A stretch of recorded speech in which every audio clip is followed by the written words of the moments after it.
the Surron, the OG of e-motos. If you're anything like me, you're over the moon when you buy a Surron for the speed, the acceleration and the durability of these bikes.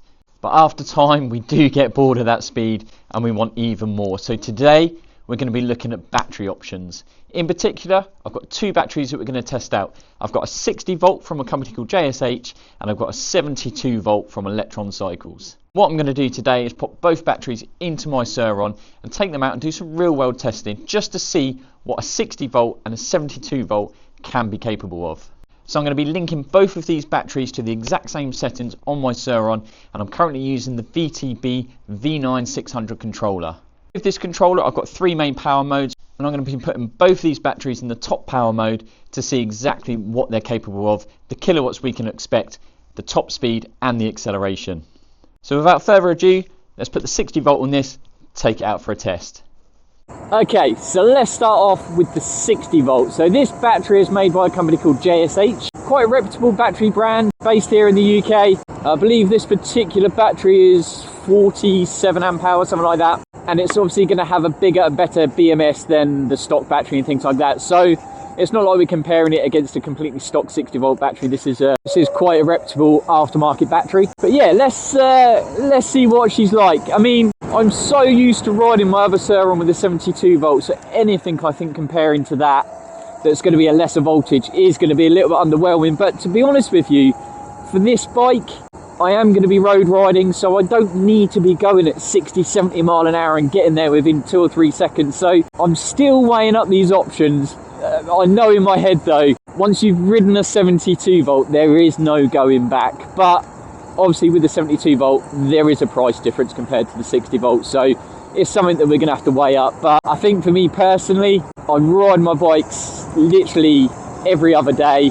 This one in particular is going to be used for road riding, so I'm probably going to ride it even more than my other Surron. So I probably will look down the 72 volt route. And I'm sure in the second half of this video, when we put the 72 volt onto this, my mind will be completely made up. But if you are in the market for a battery and you're deciding whether 60 volt or 72 volt, hopefully this might help someone out. And it really is what you're after. Don't get me wrong, we'll do a couple of speed runs on this, but the acceleration and the pickup is still extremely fast. Hopefully you can still hear me in the microphone.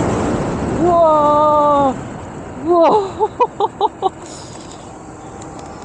God, we need to sort the brakes out on this thing. The stock brakes are just absolute trash. But yeah, still plenty of acceleration there, so much pickup.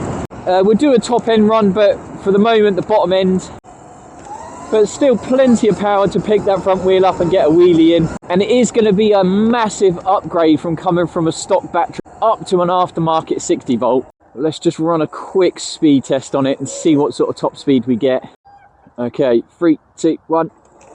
Yeah, we're not lifting the wheel up, I'm anchored straight over it, but that's 30, 40, 45, 50, that's about 52 mile an hour, which is still, again, massively respectable. Like I said, this bike is for the road. There's not going to be many times that I'm going to go above 50 mile an hour, so it would be more than suitable for this bike. The other big thing I've got to look at is the amp hour as well. I want this bike to go as far as possible, and with my 72 volt I'm rocking a 55 amp hour, which is going to give me far more range than obviously the 47. Yeah, 55 mile an hour is still massively respectable. There's not going to be many times that I'm going to be going above 50 mile an hour, but like I said, it is the range for me. Speed isn't as important, it is just definitely the range. And it's obviously going to come down to money as well. I'll speak on that a little bit later when we get the 72 volt out, but you are going to pay a little bit less for a 60 volt than a 72. In my opinion, I do feel that if you can afford that little bit extra, I think it's worth it all day long. It's one of those, isn't it? You go for a 60 volt and someone else goes for a 72, you have a go on theirs and you realise you've wasted thousands of pounds when you could have just spent that little bit extra to get up to the 72 volt for that extra bit of power. It's also going to come down to the controller that you're running as well. I mean, I'm so used to that Torque TC500 and I am such a Torque fanboy. I absolutely love that controller. It's so easy to use. I find the throttle response, the throttle curve, I find everything so well set up. It is probably because I am so used to it and I've ridden that controller for the longest time. But the VTB, oh man, I keep going on about it, but I am so impressed with it. But yeah, the 60 volt is definitely not to be snuffed at. We've still got plenty of that low end power there. I do have to lift the wheel up a little bit harder than the 72, but still plenty to get a wheelie going. And we've still got a 55 mile an hour top speed, so very, very respectable. And I think it just really comes down to the sort of style of riding that you're doing. But anyway, let's head back. Let's go and get the 72 volt in this thing. I'm so excited to get this battery in this bike and see what this controller and the bike is capable of. There are a couple of little modifications we need to do to the bike in terms of adapting the battery lid. We just need to put some little extension hinges on the front, and we put a slightly bigger base on the back just so that it connects to the latch still. Obviously the 72 is a bit of a taller battery, so those modifications are needed for order it to fit the bike. So let's head back, let's stick it up on the chopping block, get the battery lid sorted, get the 72 volt and see what sort of power we can pull.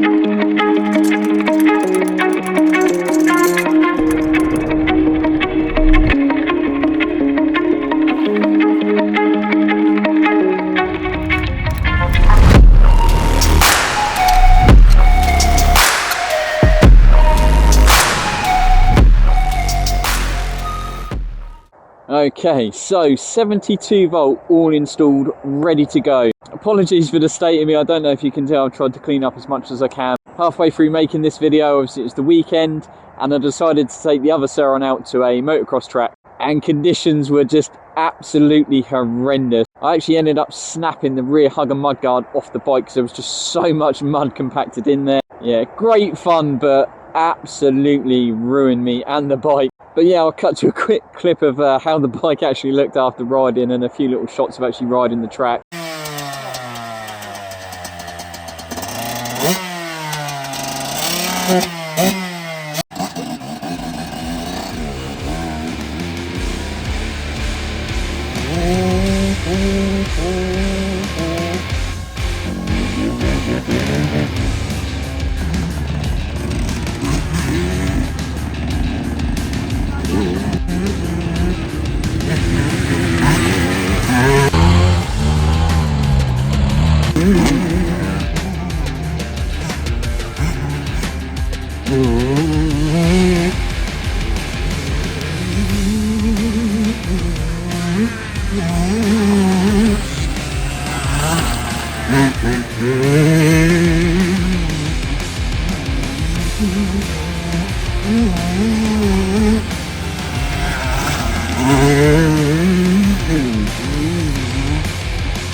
Anyways, back to this part of the video.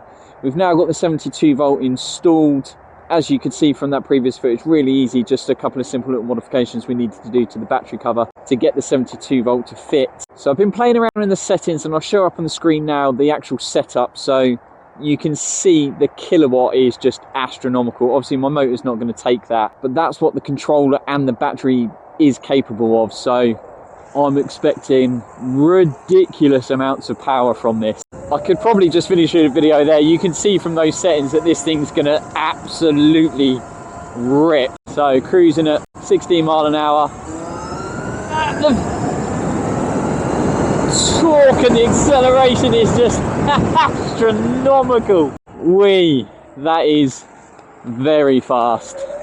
And the only thing I've really got to compare this to is it's a 72 volt on the Torque TC 500, which is a crazy amount of speed, but this is just on another level. Just front wheel straight up. My god, that's more speed than you are ever gonna need, and more. The acceleration and the pickup, I mean, if you've got 72 volts and you've got Surrons that have been modified with different controllers, you know exactly what I'm talking about, but I just can't keep the front wheel down. I almost have to hold on for dear life. My organs have been pushed back in my body. Oh, that power is just such an adrenaline rush. I can't explain it. It's so fast. It's one of the fastest things I've ridden. Well, it is the fastest. But fighting to keep the front wheel down. Hopefully you can still hear me in the mic, but even then, 55 mile an hour is just almost instant. Unbelievable amount of power. That is crazy. And like I said, this bike is going to be used for road riding, so that is way more power than I'm ever going to need. What we really need to do is find a long enough road, and the private roads that I'm riding at the moment are just not long enough to get up to that top speed. But I reckon we're going to have easily probably 75 mile an hour. This battery on my old Torque TC 500, we were just about 69 mile an hour, and that was with a, I think something like 70% battery, something like that. At the moment we're on 51 and we're still hitting more top speed than we did with the Torque TC 500. So I just can't even keep the front wheel down. It's so fast. That's 50, 55, 60, 65. Unreal amount of speed. We've still got more to go as well. Like I said, we're now pushing only 17 kilowatts. I reckon we could probably push it a little bit more than that, but yeah. I can't keep the front wheel down.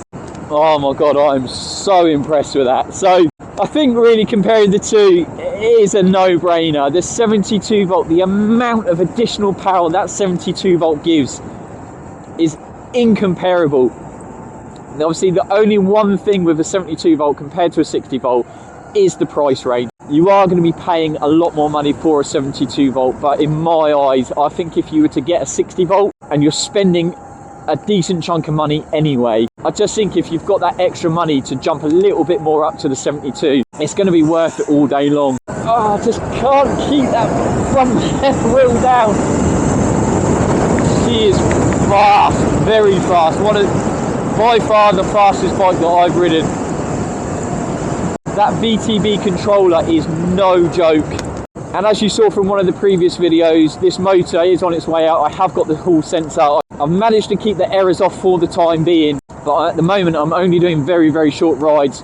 Once this is road legal and we get it out and start doing much further journeys, then we are going to need to look at changing that hall sensor over. The last thing I want to do is be on, you know, a 20-30 mile ride and then have those issues. But if we're looking at the subject of motors, is it going to be worth upgrading to the VTB motor as well as? Because the output this thing would give. The only thing I'm kind of thinking in the back of my mind is I'm not really going to be able to do, you know, 70, 80 mile an hour around the roads legally anyway.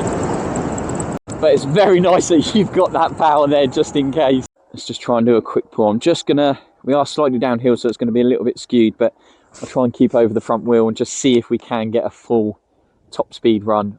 Again, we are on private roads, so they are very windy.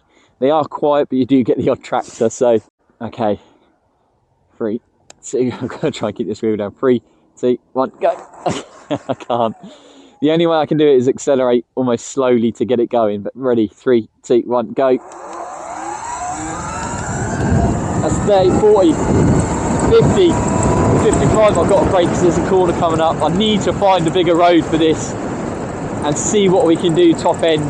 I don't know what that squeak's coming. I think that's the brakes are starting to squeak from where I've had to brake so hard. The other thing that I've really noticed from the 60 volt to the 72 volt, the regen is so more efficient. With the 60 volt, it made a slight difference. Yes, it did slow me down, but I didn't notice the amount of watts we were putting back into the battery. With this, I mean, I could probably lock the back wheel up. I don't want to, because I don't want to fuck the motor up, but way more efficient. And what's really nice as well is I can see it puts so much power back into the battery. Now, again, that's going to massively help with brake wear and tear, brake fade and stuff like that. Yes, it is going to put a lot more strain on the motor as well. So how much I'm going to use that with this particular motor, I don't know. But if we do upgrade to the VTB motor, then it's going to be a perfect setup. The other thing, like I was saying earlier, when we changed over from the 60 volt to the 72, there are a couple of things you do need to do to the bike in order for the battery to fit. The battery does sit a lot taller on the 72 volt, so those front hinge mount and the latch plate as well have to be extended in order for it to fit. Now, I believe the 72 volt VTB battery is actually normal size, so you don't need these additions to make it fit. Personally, for me, I quite like the look of a bigger battery. I like the fact that it's raised up a little bit. It gives it a little bit more of a motorbike look to it, so it doesn't really bother me in the slightest, but maybe someone else to consider. the 72 volt from Electron Cycles that I'm running, the Dominator V3, when you buy the battery, this is all included. It's not like you have to then go and buy different parts for it. And the other thing just to bear in mind as well is the charger. The 60 volt that I've got uses the stock charger. The 72 volt from Electron Cycles, I did have to buy an additional charger to charge it as well.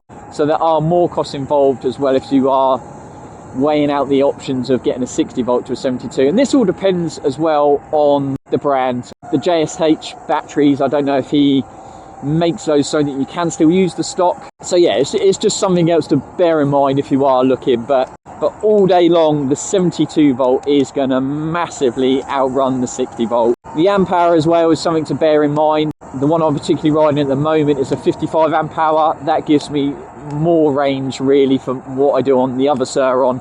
If I'm out on a group ride, we can do 20-30 miles and I'll still be at home with 30-40%. The two differences there are, with my other bike, the off-road bike, if I'm out on a group ride, we're not always sat at 30 mile an hour. You know, sometimes we're sat at 12 mile an hour, you're chatting away, then you might, you know, speed up, you're doing pulls, you're doing wheelies, which drains the battery at certain points. With this particular bike and riding it on the road, we're probably going to be more suited to, you know, sticking at sort of 20 mile an hour for a consistent time than 30 mile an hour for a consistent time. So for me personally, I want to ride this for as far as I possibly can. Speed is not a huge issue to me because I have to stick to speed limits. I just want to get as much range out of my battery as possible. Electron Cycles do a 72 volt 65 amp hour, which is really set for getting the most amount of range out of the battery. So that is a battery that I am considering. And then on that point, if we are sticking at 20s and 30s and 40 mile an hour for a consistent amount of time, so it may be a consideration for the motor as well. I don't know how well this motor is going to cope in its current state, especially at sitting at those consistent speeds for a long period of time. But yeah, personal opinion, if you can afford it, go 72 all day long. So if you are in the market for a new battery, by all means, if you've got any questions, I'll do my best to help absolutely everyone. I have got a little bit of experience now with stock 60 volts, 72 volts, and obviously I ride with other people with different types of batteries as well. So if you want to put anything in the comments, if you've got any questions, then please do so. If not, get in touch on my Instagram. I'll put my Instagram up on the screen now. More than happy to help if I can. If you've got any questions on the VTB controller, also drop them in the comments or send me a message on Instagram. I am going to do a full video on this controller as well because I'm so impressed with it.